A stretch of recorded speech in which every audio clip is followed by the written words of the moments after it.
I will show you how you can easily bulk print invoices using your own customized template from data stored in an Excel file just like this one. You can actually have your data in any other format. I will use this one as an example. So to start, we'll just come here to this website, csvlink.app. We'll start building and we create the template just as we want it.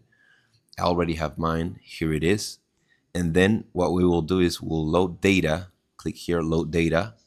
We'll come to the folder with the data we want to print. We don't need to group data by anything. We just click skip. And when we're here, we just have to go through each field and click on here, date, and we link it to the column named date.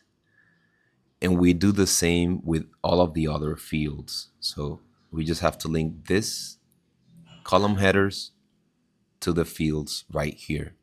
Once we are done, we can just come here, print as PDF, export as zip. We click on it, wait a few seconds, and if we download the file and extract it, you'll see the result.